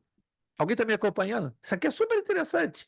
Então, o lenço que cobria a cabeça de Jesus na sua mortalha, na sua roupa funerária, foi encontrado dobradinho. E imagina a alegria dos discípulos, entraram ali, uau, olha o que o mestre está nos dizendo, que ele de fato vai voltar. Aleluia! E ele voltou, ressurreto, glorificado, maravilhoso, e ele continua com a promessa de pé. Se alguém não acredita, tem essa boa notícia, ele vai voltar. Ele vai voltar, aleluia, ele vai voltar. Sétima prova, ressurreição e aparição de muitos santos aos moradores de Jerusalém. Lá em Mateus 27, 50, 53, fala de vários fatos que aconteceram no dia da morte de Jesus. Anote aí, Jesus morreu na sexta-feira, 3 horas da tarde. É a 9ª hora no calendário judaico, porque nós temos que interpretar corretamente o que diz a Bíblia, que a Bíblia usa muito hora terceira, hora sexta, hora nona, mas isso aparece mais no Evangelho de Mateus. Me acompanha. O Evangelho de Mateus, ele foi escrito para os judeus. Então ele tem uma linguagem peculiar para a compreensão dos judeus. Por isso que é normal que quando eu e você lemos o Evangelho de Mateus, vamos ter algumas dificuldades, porque ele fala a uma linguagem mais compreensiva ou compreendida pela cultura judaica, ok? Tanto que a palavra reino aparece 55 vezes no Evangelho de Mateus, e ele é chamado o Evangelho do Reino. Por isso que Mateus usa a hora judaica.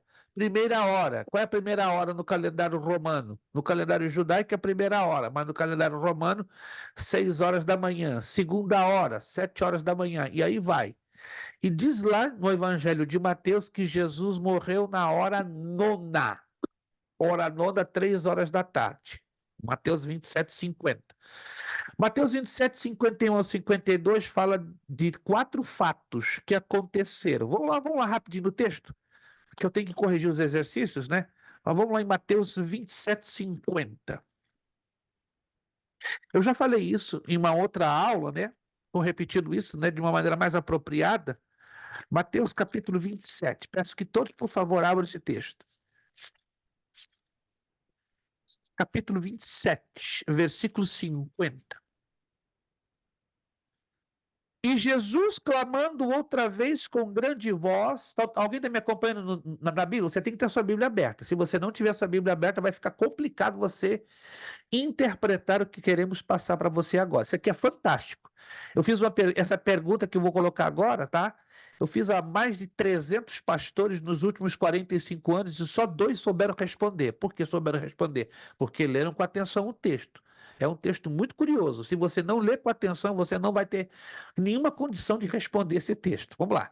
Mateus 27, 50. Jesus, clamando outra vez com grande voz, entregou o Espírito. Quando ele entrega o seu Espírito? Sexta-feira, 3 horas da tarde. O que acontece exatamente na sexta-feira, 3 horas da tarde? 4 acontecimentos. E isso acontece sexta-feira, 3 horas da tarde. Vamos lá. Primeiro acontecimento. No momento que Jesus morre, o primeiro acontecimento está no verso 51. Eis que o véu do templo se rasga em 2, de alto a baixo. Esse é o primeiro fato. Segundo fato, é o segundo acontecimento. E tremeu a terra. Segundo fato. Tudo isso acontece sexta-feira, 3 horas da tarde. Terceiro fato. E fenderam-se as pedras. Alguém está me acompanhando? Já temos 3 fatos. Tudo isso que aconteceu sexta-feira, 3 horas da tarde, o horário da morte do Senhor Jesus. Verso 52, quarto fato. E abriram-se os sepulcros, e muitos corpos de santos, ou seja, de servos de Deus, que dormiam, ou seja, que estavam mortos. Essa expressão dormir é uma figura de linguagem para dizer o sono da morte. Foram ressuscitados. Alguém está me acompanhando? Então, 4 fatos acontecem no momento exato da morte do Senhor Jesus Cristo. Isso acontece quando? Sexta-feira, 3 horas da tarde. Então, na sexta-feira, 3 horas da tarde, o véu do templo se rasga de alto a baixo. 2, treme a terra. 3, fendem-se as rochas. 4, abrem-se os sepulcros e vários mortos de servos de Deus ressuscitam. Agora nós temos o quinto fato. Ó, presta atenção. O quinto fato, número 5. Não acontece na sexta-feira, 3 horas da tarde. Como é que é? Acontece no domingo, 6 horas da manhã. Como é que eu sei? Olha o que diz o verso 53. E saindo dos sepulcros, depois da ressurreição dele. Dele quem? Dele quem? De Jesus. Quando Jesus ressuscita? Domingo, 6 horas da manhã. Como é que eu sei disso? Vamos em Mateus 28:1, rapidinho, Mateus 28:1.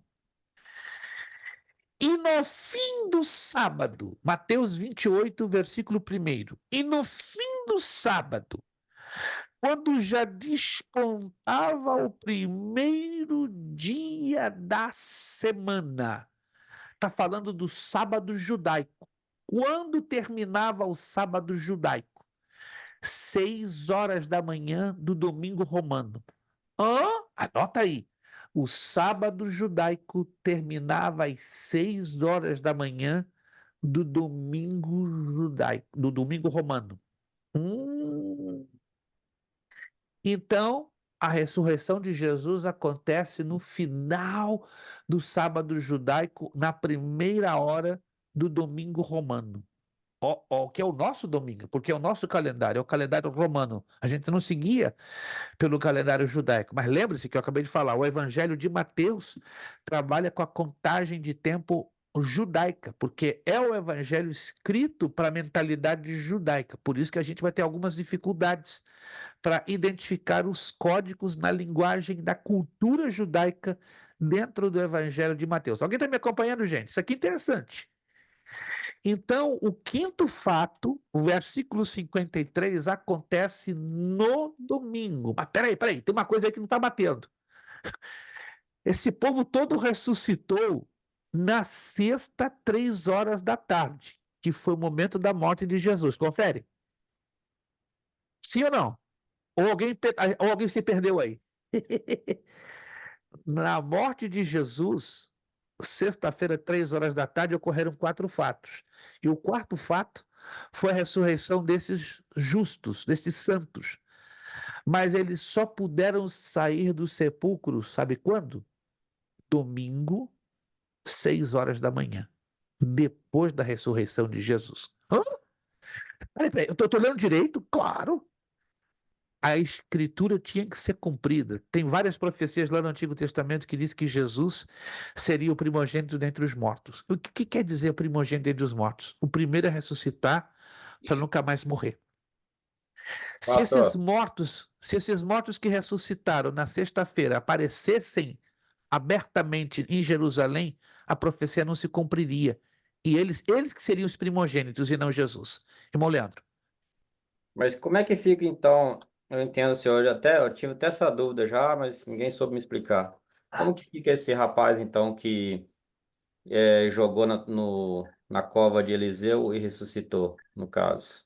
Os Como... ossos de Eliseu, Pois é, caíram. mas o rapaz estava morto. Sim, senhor. O corpo estava morto. Ele Mas foi quem ressuscitado caiu ou em ele cima foi do...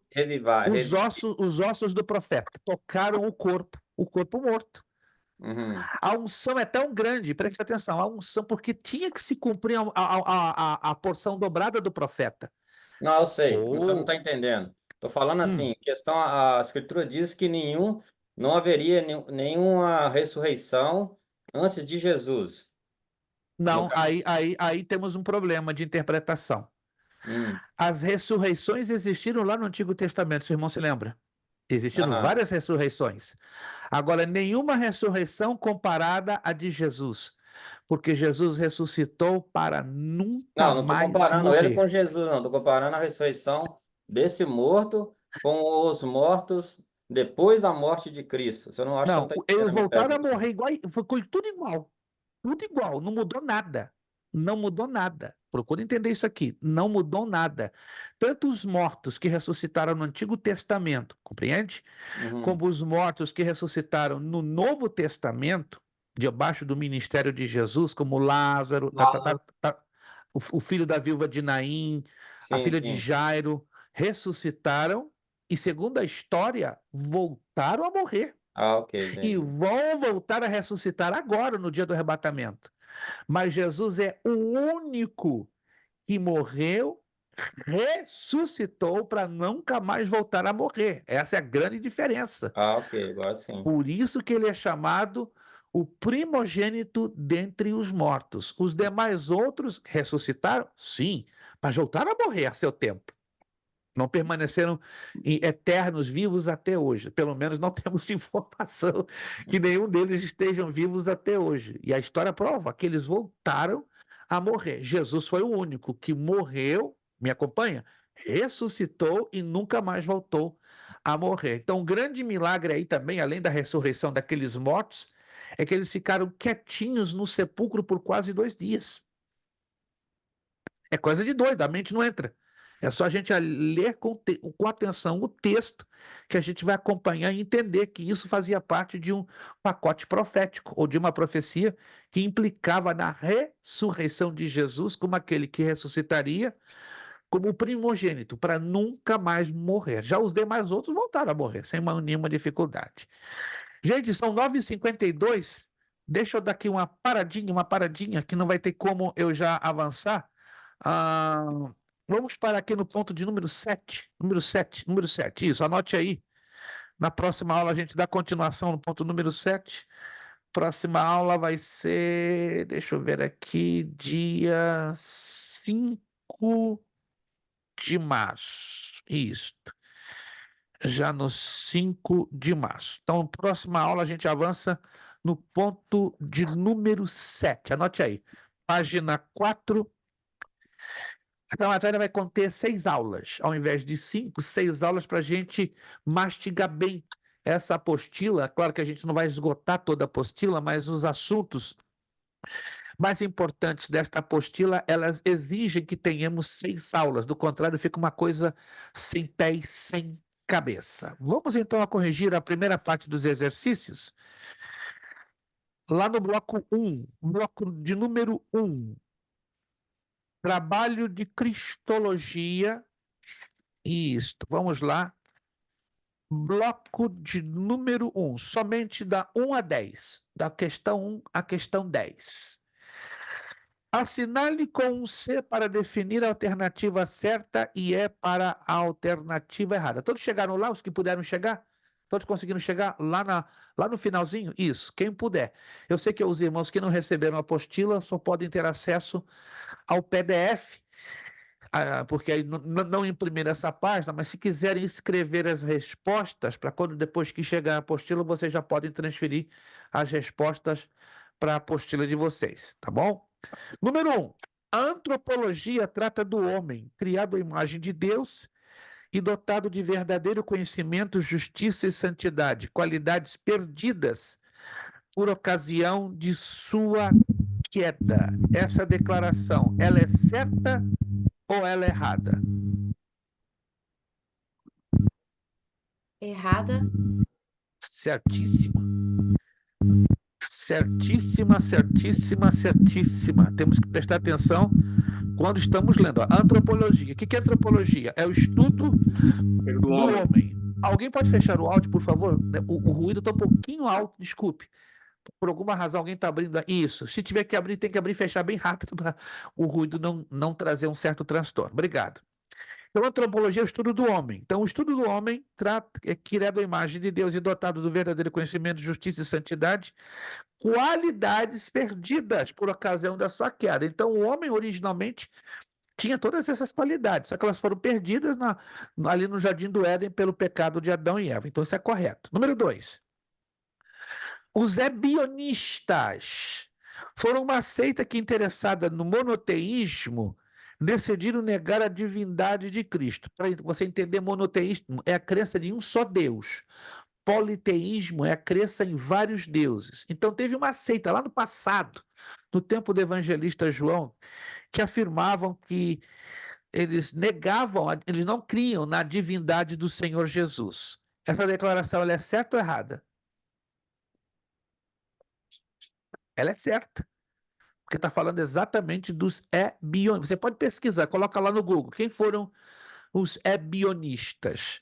Foi uma seita, né? Eles só acreditavam em um só Deus, só que eles negavam a divindade do Senhor Jesus Cristo. Então, a número 2 também está correta. Número 3. Paulo de Samosata foi um teólogo e filósofo do passado que afirmava a ideia que Jesus, sendo nascido igual a um homem, igual a todos, passou a ser o Cristo divino a partir da ocasião de seu batismo em águas. Preste atenção, esse camarada ele tinha uma ideia meio estranha.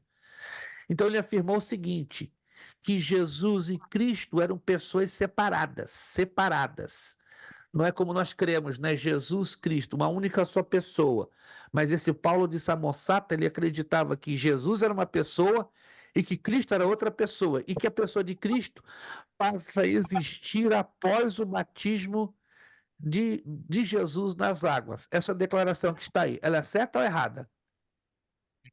Ela é certa, porque Paulo de Samosata falou essa heresia. Isso é uma heresia.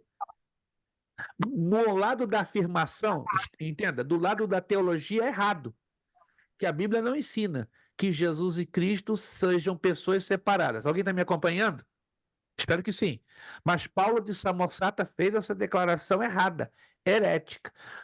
Por ele ter feito essa declaração errada, herética, mas ele fez. Então, o importante é a gente saber se essa declaração foi ele quem o fez ou não. Então, era considerada certa, porque foi ele quem fez essa declaração, ainda que biblicamente errada. Então, número 3, correto. Número 4, o Concílio de Nicéia, no ano de 325 depois de Cristo, confirma que o Filho, o Senhor Jesus Cristo, é da mesma essência do Pai Celestial. O Concílio de Nicéia foi uma reunião da igreja primitiva que decidiu confirmar vários ensinos bíblicos, e dentre eles que Jesus Cristo era da mesma essência do Pai Celestial. Essa declaração ela é correta ou errada? Correta. Corretíssimo, corretíssimo. Então, número 4C. Número 5. Teodoro de Mopsuestia e Nestório acentuaram a completa humanidade de Cristo, entendendo que a habitação do Logos nele era apenas uma habitação moral. Eram dois teólogos do passado, né? Teodoro de Mopsuestia e Nestório. Então, o que eles chamaram a atenção do povo sobre a completa humanidade de Jesus Cristo, entendendo que a habitação do Logos é a palavra eterna, o verbo de Deus. Nele era apenas uma habitação moral, ou seja, uma habitação temporária. Essa declaração de Teodoro de Mopsuestia e Nestório, ela é certa ou errada? Certa, perfeitamente certa. Então, número 5, então temos a 1, 2, 3, 4 e 5. Preste bastante atenção agora aqui. Número 6, o Concílio de Calcedônia, no ano de 381 depois de Cristo, condenou o conceito de que a natureza divina de Cristo foi absorvida pela humana. Essa declaração feita no Concílio de Calcedônia, ela é uma declaração correta ou errada? Errada. Errada, porque a natureza divina nunca foi absorvida pela humana. Muito pelo contrário, ela confirma como compatível. Tanto a divina como a humana se uniram. Então, o número 6 está errada. Número 7. Na teologia e na cristologia, que é a matéria que estamos estudando, o termo técnico que se dá à união da pessoa divina com a humana do Senhor Jesus Cristo é a chamada união hipostática ou união teândrica. Essa declaração é certa ou errada? Certa. Certa. Nós ainda vamos avançar, nós vamos falar um pouquinho sobre o que é a união hipostática ou união teândrica, que é a união do divino com o humano. que aí deu-se a encarnação de Jesus. Número 7, corretíssimo. Número 8, vamos terminar então com a 8, 9 e 10. Número 8, o chamado adocionismo considerava Cristo quanto à sua natureza divina, isto é, o rema, como primogênito filho de Deus no sentido divino. Essa declaração feita pelos adocionistas, ela é correta ou ela é errada? Errada. Porque não se trata do rema, se trata do logos, logos eterno. Guardem essa expressão, logos. No princípio era o verbo, que no grego quer dizer era o logos. Número 8, errada. Número 9, Pedro Lombardo, um teólogo do passado, afirmava que Cristo era absolutamente tudo quanto a sua divindade. Certo ou errado? Também errado. Oh! Porque Pedro Lombardo lhe ensinou várias heresias, e essa aqui é uma delas. E a gente vai explicar isso numa dada aula. Número 9, errado. Número 10. Para fechar, a expressão latina gratia habitualis significava que Cristo se lhe atribuiu a uma dignidade especial, de modo que até se tornou objeto de culto. Certo ou errado? Errado, porque essa expressão foi atribuída a Maria e não a Jesus.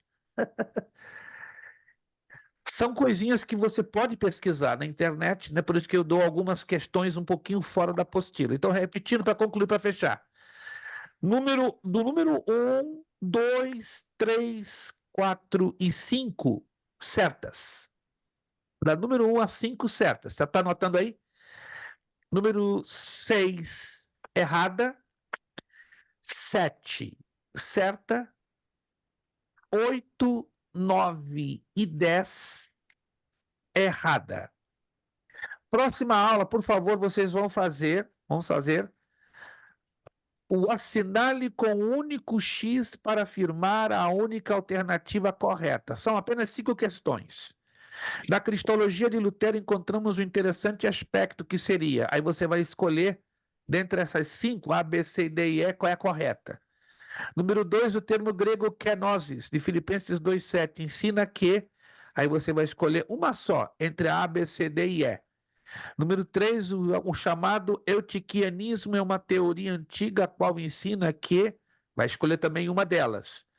4, Tomás de Aquino ensinou que, vai escolher também uma delas. E a número 5, o nome Jesus Cristo origina-se respectivamente de um termo hebraico e o outro grego, que são, aí você vai escolher uma delas, perfeito? Só então essas 5 para a próxima aula. E aí, no transcorrer das próximas aulas, a gente vai eliminando cada página dos exercícios, que não são muitas. Perfeito? Passamos um pouquinho do horário, são 10h03 da noite. Perguntas ou dúvidas? Tá tudo por enquanto acertadinho, tá tudo certo? Eu tenho uma Perfeito. pergunta. Fala, irmão Lucas. Eu A sua procurei no conexão está PDF de falhando. Volte a repetir, por favor. A sua conexão está falhando. Nossa, tá me escutando? Agora sim, agora sim. O PDF que você me mandou, eu tentei achar as questões, mas eu não consegui achar. Essas questões estariam no PDF que você Sim, mandou? sim, sim. Na apostila em PDF. Vou fazer o seguinte: eu vou mandar todos os PDFs para o seu privado, ainda hoje mesmo. Fica atento que eu vou mandar para o seu privado, porque está lá no grupo, tá? Mesma coisa, irmão Sebastião. Se o irmão não está encontrando os PDFs, eu vou mandar para o seu privado. Vou mandar para vocês dois no privado, e aí vocês vão encontrar sem nenhuma dificuldade. Aí depois que vocês receberem essa apostila, já vai ficar mais fácil, né? E aí vocês transferem as respostas para dentro da apostila e aí fica tudo acertadinho, certo? Mais alguma pergunta, alguma dúvida? Não? Perfeito. Agradeço de coração a presença de cada um de vocês, de coração, tá? Irmã Flávia, me diga, só me manda uma mensagem rápida, um horário que amanhã eu poderia conversar com a senhora na parte da tarde, que não seja o horário da nossa aula. Que aí eu chamo a senhora, a gente conversa uns 10, 15 minutinhos, mas eu agradeço a preocupação, a gentileza daquilo que a senhora me mandou na mensagem. Só me manda uma mensagem, pastor, tal hora eu estou livre. Depois das 7, para mim, me complica. Se possível, antes das 7, e aí 15 minutinhos seria o suficiente para a gente conversar, tá bom? Obrigadão mesmo, de coração, Deus recompense seu coração desse tamanho, né? Que é coração de mãe mesmo. Obrigado. Meus irmãos, muito obrigado de coração pela presença de todos vocês. Irmão Sebastião Gabriel, obrigado pela sua participação. Casal Grijó e Rubiane, Deus abençoe, Gil. Irmão Fernando, muita saudade da sua pessoa, mas estamos aqui agarradinho. Irmão Edmilton, muito obrigado, Deus abençoe. A Trindade de Porto São Lúcio. Vocês sabiam que em Porto São Lúcio tem a Trindade, né? No céu tem o Pai, o Filho e o Espírito Santo. Em Porto São Lúcio tem Sabrina, Angelina e Anderson, né? São os queridos irmãos e pastores ali de uma bonita igreja em Porto São Lúcio. Obrigado, irmã Flávia. Obrigado, irmão Wallison. Bonito igual o sorriso do Lucas. Vocês dois parecem que são irmãos, né? Olha lá o sorriso dos dois. Olha lá, Mateu agora. Tem que fazer competição, né? E tem o pastor de vocês ainda que tem um sorriso mais bonito ainda. Aí o pastor de vocês ganha, desculpa. Obrigado, irmão Leandro, pela participação, pelo esforço. Irmão evangelista Alexandre, obrigado. Irmã Aline, muito obrigado. Deus abençoe. Lucas, mais uma vez, uma alegria grande conhecer a tua pessoa. Irmã Vanderleia, estamos orando aí pela senhora, vai ter recuperação completa aí na sua saúde. Deus vai continuar lhe abençoando. Vamos agradecer a Deus com a palavra de oração. Vamos pedir, vamos ver aqui. Nosso irmão Fernando, por favor, vai abrir o nosso áudio aí.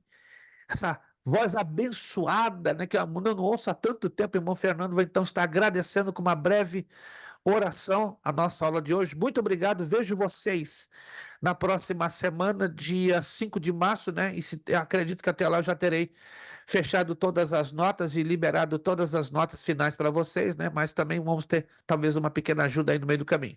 Bom, Fernando, nos levando a Deus em oração, agradecendo a aula de hoje, por gentileza. Senhor Deus Pai poderoso, tudo é para ti, Pai amado. Obrigado, Senhor, por mais um dia da tua palavra. Que essa palavra, Pai, que nós fomos acabar a aula, que ecoa no nosso coração e na nossa mente. Nós gravamos a tua belíssima palavra salvadoras. Obrigado, Senhor, por mais um dia. Os que não vieram, Pai, que o Senhor toque neles, que eles tenham da sua sabedoria, Pai, esteja presente na próxima aula. Que assim o Senhor nos permitir. Obrigado, Senhor, por mais esse dia, mais essa aula, da tua palavra em nossa vida, pelo nosso conhecimento. Porque toda a honra, toda a glória é a ti, Pai, pela tua sabedoria que desce sobre nós, que o Senhor nos unge e desce sobre nós toda a unção do Espírito Santo, Pai. Eu agradeço em nome de Jesus por todas as suas bênçãos, a nós todos, a cada aluno aqui presente. Amém. E a nosso pastor, que o Senhor usa ele cada vez mais, Pai, cada vez mais, para que ele sempre tenha a sabedoria da palavra e passar para nós a tua palavra. Em nome de Jesus. Amém. Amém, amém. Nosso lema, para quem não conhece, né, para os nossos irmãos Sebastião e Lucas, olha o nosso lema, juntos, todos juntos.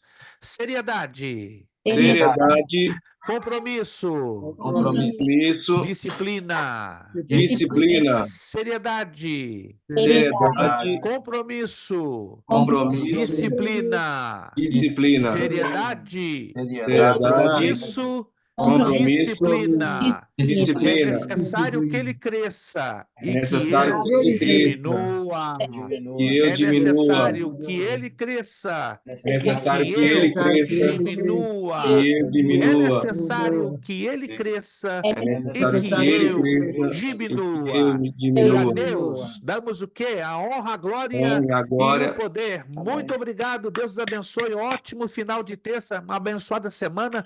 Daqui a pouquinho, no máximo em 1 hora, essa aula vai estar no link lá do grupo. É para você querer revê-la, reassisti-la. Está lá à disposição dentro de 1 hora aproximadamente. Muito obrigado. Beijão no coração de vocês. A paz do Senhor. Até a próxima semana, se Deus quiser, neste mesmo horário. Paz do Senhor a todos. Muito obrigado.